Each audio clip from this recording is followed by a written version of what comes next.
लाडकी बहीण योजनेचे जुलै महिन्याचे पैसे तुमचे जमा झाले का हे आता तुम्ही तुमच्या घर बसल्या पाहू शकणार आहात.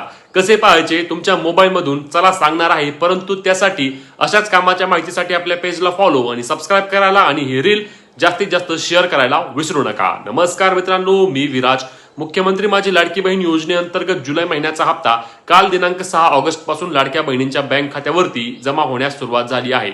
अनेक महिलांना काय झालंय की त्यांच्या बँक खात्यामध्ये पैसे तर आले आहेत, परंतु बँकेमधून सर्व्हरचा प्रॉब्लेम अथवा नेटवर्क इश्यू असल्यामुळे तुमच्या बँक खात्यावरील पैसे जमा झाल्याचा मेसेज तुम्हाला आला नाही. अशा वेळेस तुम्ही काय करायचं आहे तर तुमच्या स्क्रीनवर आता सर्व बँकेचे नंबर आहेत, म्हणजे बँकेचे नाव आणि त्यासमोर नंबर येत आहे. तर तुम्हाला तुमच्या मोबाईलवरून त्यावर मिस कॉल द्यायचा आहे, फोन करायचा आहे. फोन कट होणार आहे आणि अगदी पुढच्या काही मिनिटात तुम्हाला तुमच्या बँक अकाउंटवरील बॅलन्स समजणार आहे आणि या बॅलन्सवरून तुम्हाला लाडकी बहीण योजनेचे 1,500 रुपये जमा झाले का नाही हे समजणार आहे. आता यामध्ये तुमच्या बँकेचे नाव नसल्यास तुम्हाला काय करायचं आहे, आपल्या पेजला फॉलो करायचं आहे आणि मेसेजमध्ये मला तुमच्या बँकेचे नाव मेसेज करा. तुम्हाला त्या बँकेचा नंबर देखील मिळणार आहे. त्यामुळेच ही महत्त्वाची रील शेअर करायला आणि फॉलो करायला विसरू नका. जय महाराष्ट्र.